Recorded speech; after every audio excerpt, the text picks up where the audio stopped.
За энэ бичлэгээр би хэрхэн зандангаа тайлсан тухайга та бүхэнд ярих гэж байна. Тэгэхээр анхаарлаа та бүхэн наашаа хандуулаарай гэж хүсэж байна. За өчигдөр Идэрбат Бротогоо хамт Skeleton podcast-аар 3 дахь удаага ярилцлага хийсэн. Бид тэр 4 жилийн өмнө нэг удаа ярьж байсан. 2019 онд гэдэг чинь 6 жилийн өмнө хамгийн анхныхаа подкаст хийсэн. Тэгээ 4 жилийн дараа энэ хүнтэй ярилцах бол надад маш гоё байсан. Бид хоёр энэ бичлэгийг дуусгачаад студид биччихэд дараа нь ганц хоёр сөөж суусан. Тэгээ сөөж суухдаа миний ингээд дотрыг нэг арцгнуулсан гоё зөвлөгөө өгсөн. Ямар зөвлөгөө вэ гэхээр та нарт ч хэрэгтэй. Зандан байхаа бол гэдэг зөвлөгөө өгсөн. Тэр нь юу гэсэн үг вэ гэхээр намайг ингээд хитрхи чи нэгin хэвийн те нэг зүйлээ ингээд олон жил давтаж хийсээр байгаад доторх өөрийнхөө хүнийг чи ингээд дарцсан байна те. 4 жилийн өмнө уулзчихсан таймнаа шал өөрхөн байсан. Өнөөдрийн таймнаа хитрхи даруухан хитрхи өөрийн тэр дотор амбицаа ингээд булшилцсан те. Оршуулгын газар аваач хайшцсан те. Тэр утгаар надад тэгж зөвлөө өгсөн. Тэр миний дотрыг бол асаасан. Тэр ч утгаараа би өмнөх хүчлэгээрээ ерөнхий сайдын тухай бичлэг хийсэн. Та тэр комментуудыг харах юм бол бараг 50% сөрөг комментууд байгаа. Гэхдээ би энэ иймэрхүү төрлийн бичлэгүүдэд хийхээ болж тэр хүмүүсийг баярлуулахгүй ахын тэгж та нарыг баярлуулдаг хүн биш. Тийм учраас олон их хийж тэр сөрөг коммент бичиж байгаа хүмүүсийн цаг завыг өрнө. Тийм учраас хоёр дахь бичлэгээрээ өчигдрийн подкастер яг юу ярьсан тэрийг хэдүүлээ реакшн хийж үзүүлье. Дээрээс нь зандан байхаа бол гэдэг энэ сэдвийн цаад утгыг нь энэ бичлэгтэй холбож та бүхэн тайлбарлах болно. Окей. Ингээ бичлэг эхлүүлцгээе. Энэ Оросоос санхүүжилт аваад байна үгүй юу? Авах юмсан. Америк бол энэ дэлхийн хамгийн аюулгүй мөнгөний зогсоолохгүй. Тийш юм. Хөрөнгөний зах зээлийн найдвартай байдал, хөрөнгө оруулагчны итгэл, дайн гарах юм уу гүм үү, мөнгө хаашаа зогтох юм бэ? Тэр үнцгээс харж байгаа. Энэ бол миний хувийн сонирхол. Би бол тэрийг зүвдэлдэг, сэрхээр боддог, унтахаасаа өмнө ч гэсэн боддог. Яа, асуултаа иймэрхүү байдлаар эхлүүлсэн. Ерөнхийдөө би ингээд студид хурж ирэхээс өмнө асуултаа ямархуу байдлаар бэлддэг вэ гэхээр тухайн хүнтэй өмнө ярилцж исэн асуултуудаа аль болох давтаж асуухгүй хичээгээд тухайн цаг үеэс хойш яг юу өөрчлөгдөв вэ те цаг хугацааны хувьд энэ хүн одоо өмнө ярьж исэн зарчмаасаа ч гэдэм үү үнэт зүйлээсээ ч гэдэм үү ухарсан зүйл байгаа юугүй юу гэдэг утгаар нь асуултаа бэлддэг байхгүй. Тэгээд миний эхний асуулт бол юмс. Яагаад сүүлийн үе та харин геополитикийн талаар ярьдаг болчихоо те. Өмнө дандаа санхүүгийн яригчлоо, хөрөнгө мөнгөтэй холбоотой зүйл ярьдаг байсан чинь ингээд. Тэгэхээр гол асуулт нь бол хариулт нь бол ингэж явсан л та. Ерөөсөө энэ хөрөнгө оруулалт би 4 жилийн өмнө ярьдаг байсан. Энэ маань хэвээрээ байгаа. Одоо зүгээр геополитик болон энэ улс орны нөхцөл байдал чинь санхүүгийн хөрөнгө оруулалтанд шууд утгаараа бол шууд нөлөөлдөг. За бүр экстрим байдлаар нөлөөлж чинь. Тийм учраас би үүнийг судлахгүй байх аргагүй гэдэг утгаар надад хариулт өгсөн. Тэгэд би Идэрбат тахтай ингээд ярилцаа суухад надад зүгээр 4 жилийн өмнөхөөс нэг өөр төрсэн мэдрэмж нь юу байсан бэ гэхээр энэ хүнийг ер нь бол Идэрбат маш олон хүмүүс дургуй шүү дээ те. Хүмүүс энэ миний эргэн тойрны хүмүүс ч дургуй ойр тойрны хүмүүс наа залууч өстө бүтэхгүй юм ярьдаг ингэдэг тэгдэг те. Хитрхи про Путин Трампыг дэмждэг юугаач мэдэхгүй гэл. Тэгээ би бодохгүй. Өчигдөр би бас нэг ерөнхий сайттай холбоотой бичлэг оруулчихлаа. Маш олон хүмүүсээс сөрөг коммент аваад тэгсэн чи бодлоо л доо. Ер нь яг олон түмтэй маастай тий. Бусдаас хүн ер нь өөр байгаад эхлэхээр тий. Одоо чинь ингээд тал дээр амар олон шар гадуу явжээ гэж үү. Тэр донд нэг юм бараансмын адуу ороод очихоор нэг юм өөр харагддаг шүү дээ. Тэрнтэй адилхан хүмүүс ер нь тийм нэг өөр юм дургуун байна. Өөрчлөлтөнд ер нь дургуун, өөрөө сэтгэдэг хүмүүс нь дургуун, өөр талаас үзэл бодол илэрхийлдэг хүмүүс дургуун. Тэгээ би зөв өөрийнхөө тэр бичлэг дээр л бодож эхэлж байгаа юм л да. Миний бичлэг дээр өгсөн тэр сөрөг комментуудыг хараад. Тэгээ би өөрөө тийм сөрөг комментуудыг хараад ингээд юмд болчдөг төрлийн юм биш аахгүй. Болчдөг байсан бол би 7 жилийн өмнө 8 жилийн Skeleton podcast-ыг хөтлөөд өнөөдрийг хүртэл ингээд тууштай аваад явахгүй шүү дээ. Тийм учраас тэр харин сөрөг коммент бичдэг, намайг элдв янзаар хэлдэг хүмүүс харин надад бэлэг барьдаг аахгүй. Яаж бэлэг барьдаг вэ гэхээр окей би энэ хийж байгаа болгоно дуусгаж болохгүй юм байна. Зогсоож болохгүй юм байна. Зогсоосон тэр өдөр над руу дайрч байгаа тэр сөрөг коммент өчөж байгаа хүмүүс харин баярлах юм байна. тэр хүмүүсийг би харин баярлуулж болохгүй мэн гэж боддог. Тэр өдөр болгон надад гой сөрөг коммент ирвэл би өдөр болгон маргаашийн бичлэгээ тэгвэл яаж илүү хурц хийх үү гэж боддог байхгүй. Намайг илүү сэрэж өгдөг. Тэр утгаар нь би Идрбат бро би тэр төстэй зүйл нь ерөөсө тэр энэ хүн болвол тийм юмн тийм бууж өгөхгүйдэг дайчин тэмцэх зан чанартай. Миний дотор ч гэсэн тийм тэмцэх зан чанар байдаг. Юмд ингээл амархан шилжих нь аль бууж өгөөл тэ хин нэг хүн хажуунаас ч сөрөг коммент хэлэнгүүт энэ миний хийх зүйл биш юм байна. Зүгээр л ингээ тайван байж. Come on. Ер нь бол хүнийг муулдаг ер нь хүн муулж ийн гэдэг чил чи тэр хүний өмнө алхаж ийн гэсэн үг шүү дээ. Чи тэр хүний урд нь явж ийн гэсэн. Магадгүй чи илүү гэрэлт хүрэхэд ойрхон байна гэсэн үг заяа. Тийм учраас ерөөсөө санаа зовох юм байхгүй. Тэгээ ямар нэг юм хийж байгаа бол зүгээр тэр зүйлээ бууж өгөхгүйгээр мөлхөөд ч хамаагүй, алхаад ч хамаагүй заавал хийшүү залуусаа, окей? Яа тэгэхээр 8 жил наа чи муулуулсан, сайлуулсан тэгээд эцсийн дүндээ намайг дагдаг, намайг сонсдог, намайг үргэлж дэмждэг үнэн сонсогч нар юм тэр үзэн ядагчтаас илүү хэд дахин илүү байгаа гэж боддоо. Тийм учраас бууж өгөхгүй явсаар байгаа тэр тууштай зан чанар чинь чиний сонсогч нар чамайг дэмждэг хүмүүс чинь хайртай. Тийм учраас тэр өөрийн зан чанараар барьж яваарай гэж хүсэж байгаа шээ. За окей. Цааш нь үргэлжлүүлээ бичлэгээ. Би бол хизээч coin яахгүй гэсэн. Гэтэ нэг coinтэй бас зурдаад авсан те. Эсэргүүцчихсэн. Нэг coin л бол ороод гарсан. Хударсан би өөрөө те. Гэтэл найз байхаараа тийшээ хамтарчтай юм уу? Би тэр coin-аас ямар ч ашиг аваагүй. Нэг ч хүрэг аваагүй. Тэ. Цагдаа дээр бас намайг 2 удаа шалгасан юм. Хамтрал дээр байна шүү дээ. Хамтрахгүй байсан. Өөрөө л За энэ дээр ингэж асууж байгаа юм би ингээ хамтралын талаар асуудаг байхгүй. Мэдээж хамтрал руу орохоос өмнө coin-ийн асуудлыг бол хөндөхгүй байж болохгүй байсан. Яа тэгэхээр Батчин Идрбат хоёрыг би баг 2019 оноос хойш мэднэ. Бидэд бол би нэг юм мэддэг болоод одоо 6 жил болж байна. Тэгээ тэр үед л манай хоёр чинь зүгээр зайгүй л найзууд байсан. Тэгээ хамтдаа бинийхээ хийдэг юм тусалж дэмждэг байсан. Тэгээд coin дээр бол мэдээж нийгмийн одоо social media-д энэ хоёр маань муудалцж байгаа энэ төр хүн болвол мэдсэн багтай тухайд нь тийм болж исэн. Одоо энэ хоёр маань хоорондоо хамтрага болцсон байна. Тийм учраас би coin-ийн асуултыг асуухгүй байж чадаагүй тэгээ асуусан. Тэгэхгүй одоо ингээл би одоо подкаст дээр хөтлөхтэй баримталтай нэг гол чанар байдаг байхгүй. Одоо ингээд таньдаг хүнээ ч юм уу ингээд хүндэлж явдаг ч юм уу зөвлөгөө авдаг хүнээ суулгачаад нэг долоогоол те та минь ямар удваа гэж би асуухгүй шүү дээ. Тэр бол миний бол хов характер зан чанар тийм байхгүй. Тэгээд би зүгээр асуухыг хүссэн тулгаал асуумаар санагдсан юм бол хатгаал асуу. Өвдөлтийн цэг байгаа бол би тэр өвдөж байгаа шархан дээр нь улам л дарж ижил тэр хүнээс юм гаргана. Тэгэхгүй зүгээр тэр хүний илээл ах юм бол хизээч ярилцлага ерөөсө гоё болдоггүй. Тийм учраас айлуулга тэр хүнийг эмзэг цэг рүү довтлох үед нь довтлно, эмзэг цэгийн довтлцсон болвол арай өөр цэг дээр нь бас хатах нь янз янзаар үүснэ.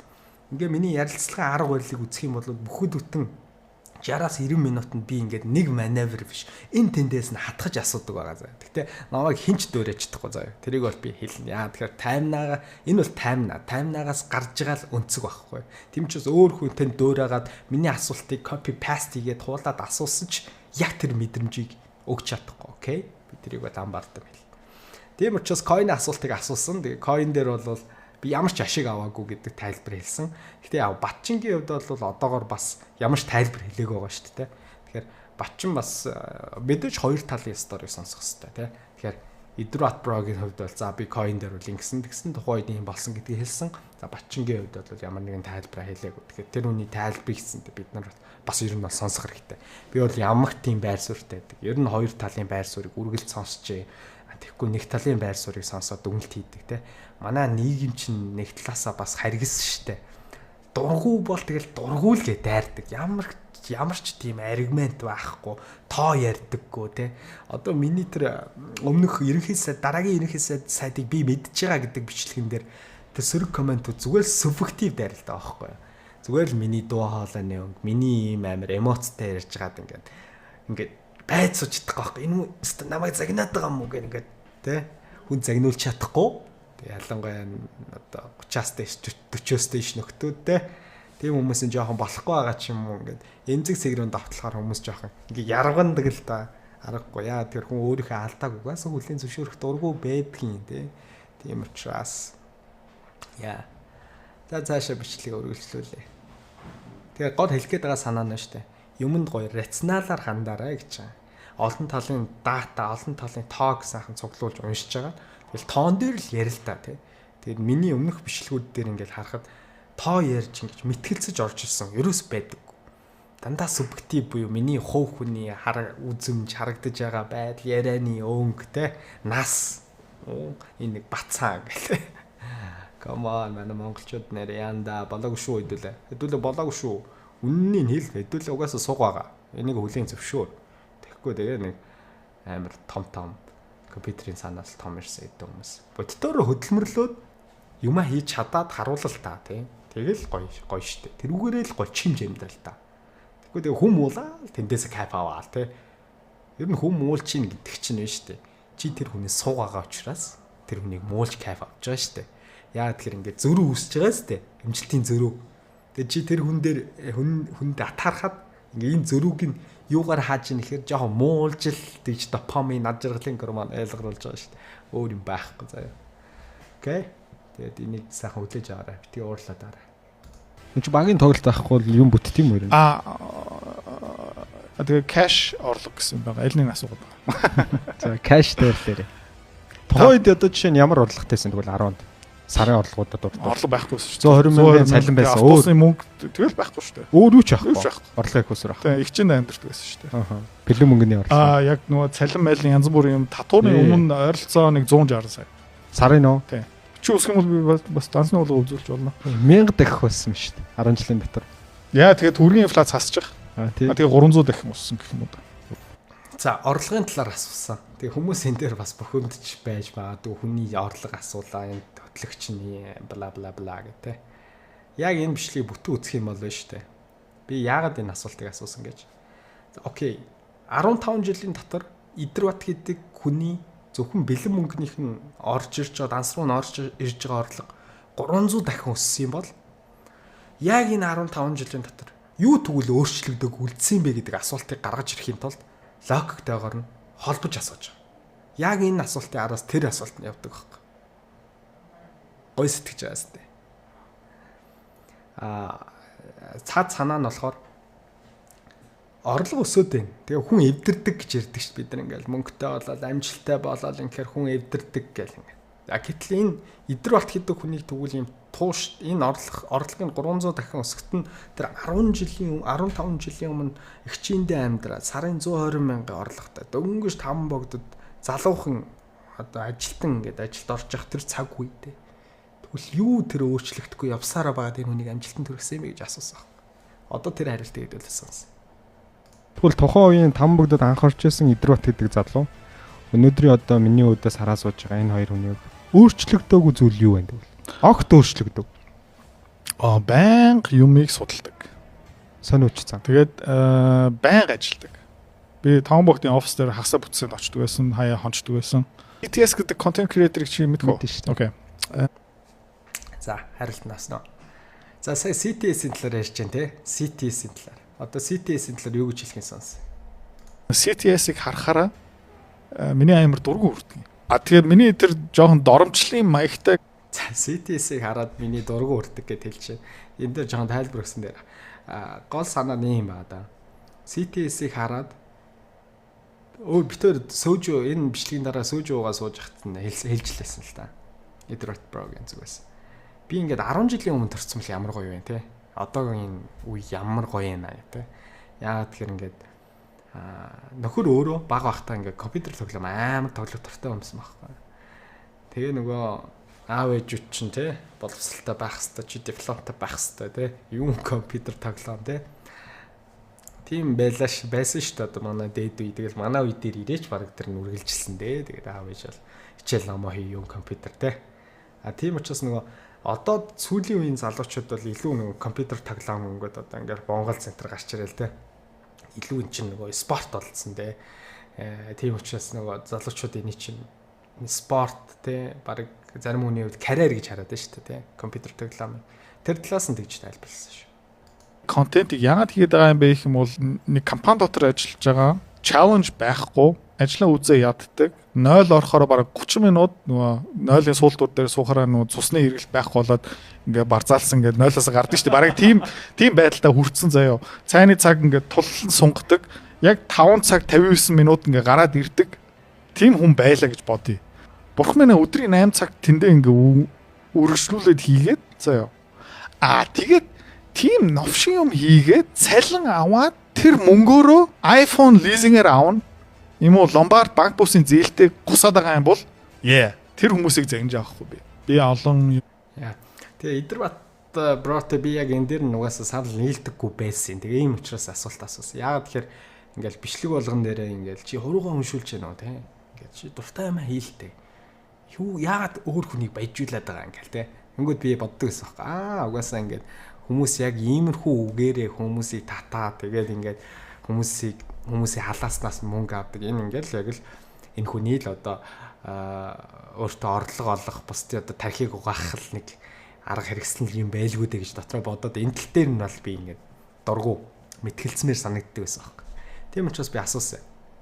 Тэгсэн чи цаад хэлж байгаа санаа нь бол яг ингээд зүгээр өнгөцгөн хүн сонсоход зүгээр л мөнгөний төлөө юм шиг те хүн ажиллаад байх ажиллах ёстой юм шиг ингэж ойлгохтойдсэн чи энэ дээр бол маш гоё тайлбарлсан. Тэгээ тайлбар авсны дараа бол би бас нэр тийм шүү гэж бодсон. Яагаад тэгэхээр одоо ингээд ажил дээрээ те яг 4 жилийн өмнө Батчин бит хоёр бас иржсэн баг. Нойлын өрөөнд ингээд амар их цаг үрдэг ажлын цагаа. Тэгснээр цалинтай баадаг хүмүүс те.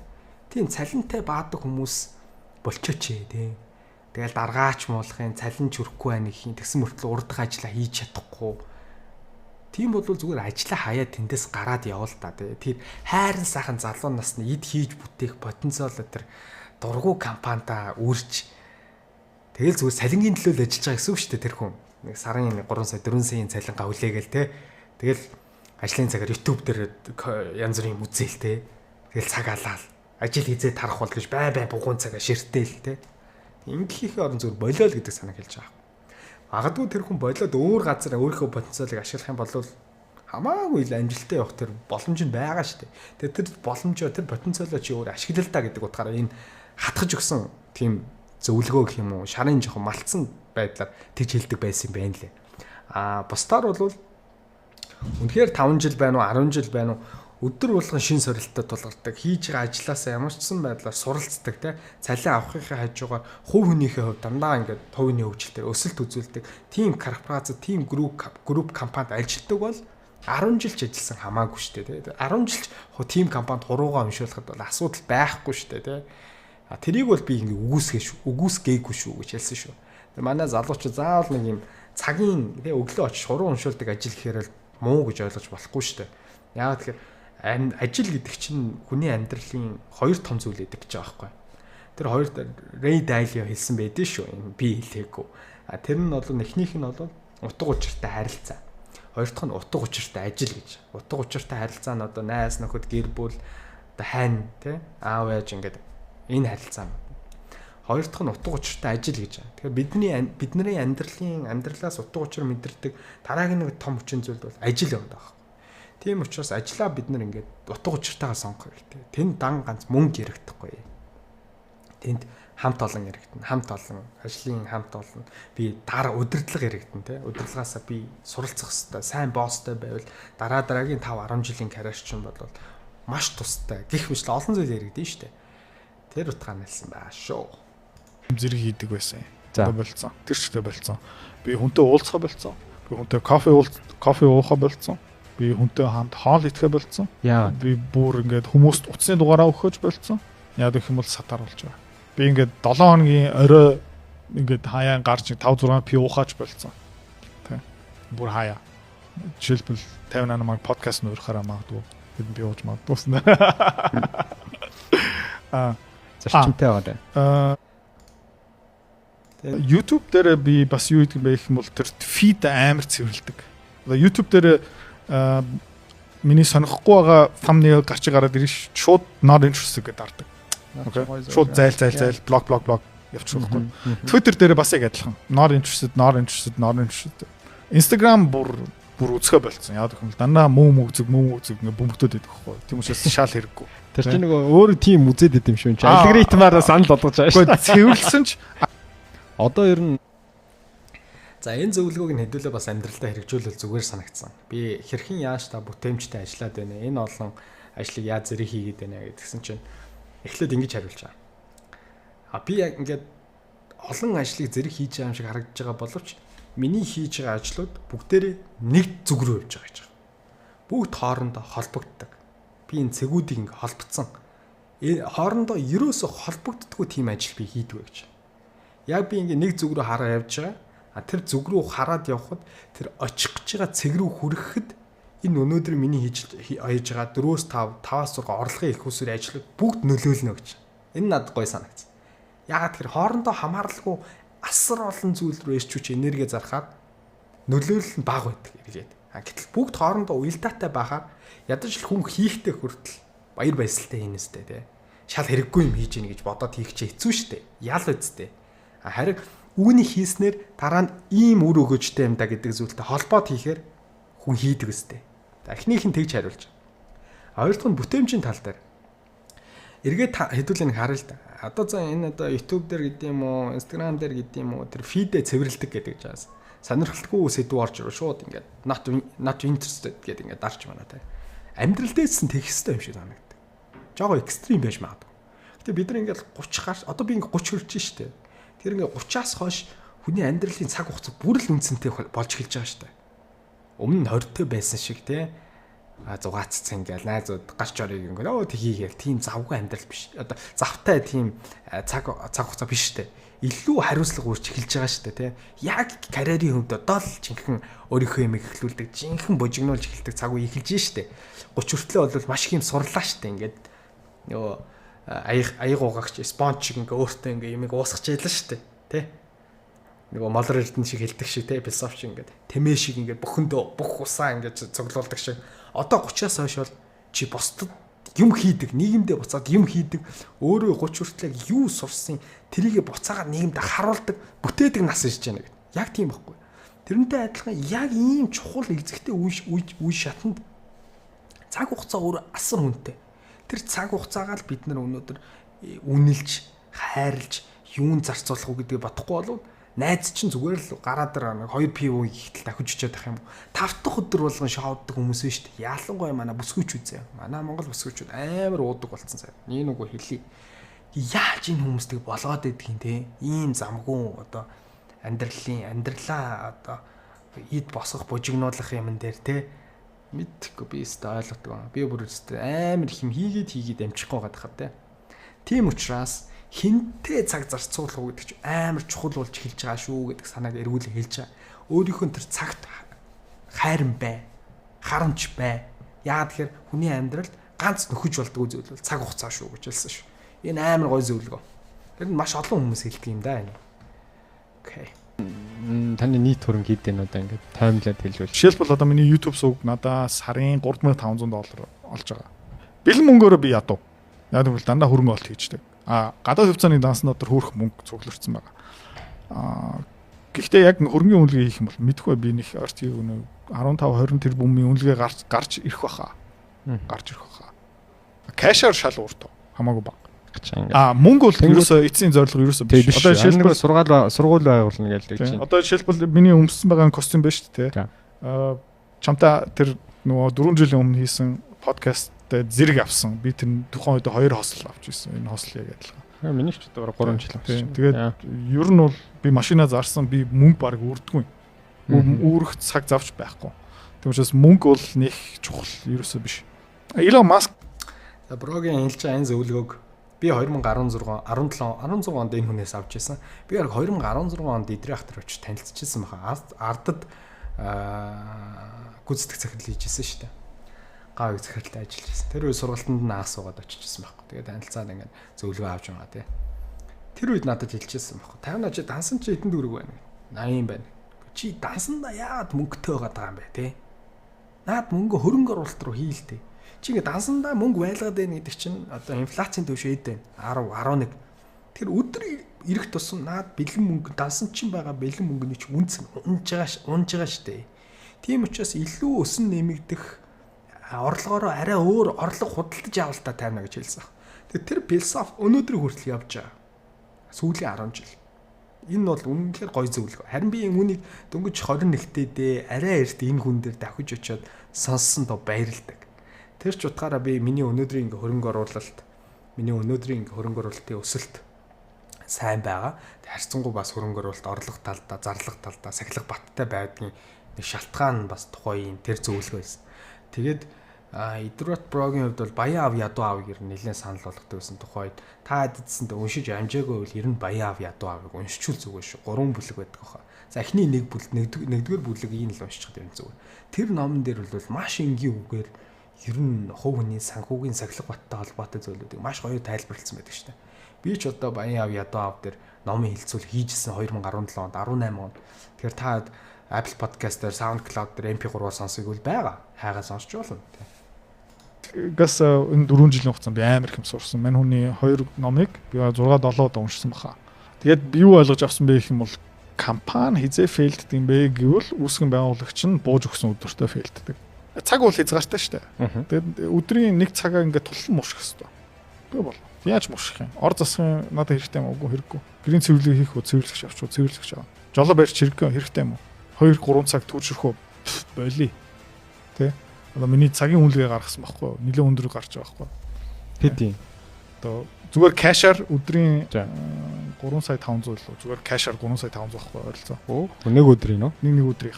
Түрүү хэлжсэн шүү дээ. Нэг айгуу сони юм. You can just do things. Тэгээ хүнээс зөвшөөрөл авахгүй зүгээр олдоод үз. Хийчих. Яа, окей. За сүүлийнх нь хэсгийг ингээд базаад хэлэхэд байна шүү дээ. Би яг энэ яриагаа эхлүүлэхдээ та хэдэд хэлсэн шүү дээ. Зандан байха болсон тухайгаа би ярина гэдэг. Энэ юусэн санаа гэхээр хүн өөртөө үргэлж шин босхийг тавьж, шин сорилтыг тавьж, тэр шин зүйлийг давахын төлөө тэмүүлж авахгүй бол, түүнд сониуч байж авахгүй бол чи нэгэн хэвээл энэ амьдралын химнэл дундаа байгаад ах юм бол чиний амьдрал ерөөсөө сайжрахгүй гэдэг санааг хэлж байгаа. Тэгээ өөрөө Идэрбат Про ярилцлагын төгсөд хэлж байгаа сте. Ер нь энэ хүн чинь баг 2020 онд тий Instagram дээр баг л 2000 л дагагчтай байсан шүү дээ. Баг 2000 хүрэхгүй заяа. Өнөөдөр ингээд 70,000 дагагчтай. Тэр үед энэ хүн чи юун контент хийх те YouTube дээр ч юун ингээд өөрийн бичлэгээ хийх. Зөв шалуухыг хэлэхэд монголоор сайн ярьж чадахгүй те ийм хүн байсан байхгүй юу. Тэгтэл өнөөдөр ингээд 4 жилийн дотор Instagram дээр 100k биш YouTube дээр 100k даах subscriberтай болцсон 2 дахь YouTube суугаа нээсэн өөрийнх нь орлогын их усүр нь хэд дахин нэмэгдсэн. Өөрөө хэлж байгаа хгүй амар бардам. Тэгээ би ингээд энэ бодлогыг зүгээр хийгээл үтсэн тий. Тэр өнөөдөр ингээд болцсон л шүү дээ.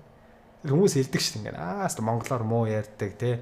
Ингээд амар хэцүү үгүй зэ. Тэр хүмүүс чинь тэгээ сонсоод идэг аахгүй юу. Тийм учраас өөрийгөө битгий хайрлаад бай заяа. Өөрийгөө битгий хайрл.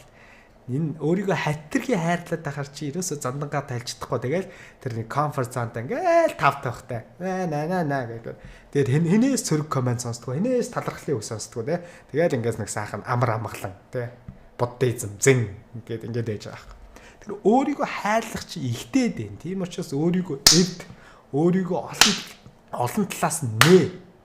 Ингэж чи дараагийн төвшөнд амьдрал чинь сайжрна. Дараагийн боломж гарч ирнэ. Тэг юм хийгээд явж явах явцдаа чи өөрөө би чи ийм хүн байсан биш үү? Би яг үүнийг хийхээр амар эмоцтой. Үүнийг хийхээр би амар надаас амар их эрч хүч энерги гардыг биш гэдэг тэр мэдрэмжээ ингэж хийж явах явцдаа авдаг байхгүй.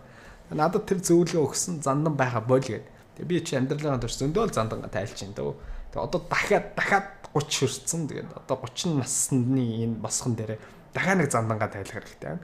Тэгжээж дараагийн тэр босго руугаар одоо секретний таймна аюулгад ажилтдаг таймна гэдэг энэ босгоос дахиад дараагийн өөр босго руу би харих хэрэгтэй байгаа байхгүй. Тэгэхгүй ингээд нэгэн хэвэн зүйлээ давтан хийгээд л ах юм бол тэр амьдралын өсөлт чинь өөр ингээд удаашаад их хэрэгтэй юм. Өсөж байгаа гэсэн тэр удаан хэмд ийм налуу энийг ингээд 45 градус өсөлтөд болгоё л та тий. Тэгэхээр занданга тайлцгаа бүгдээрээ эрэмгүй. Окей. За дараагийн бичлэгээр уулзлаа. Тэр баяртай.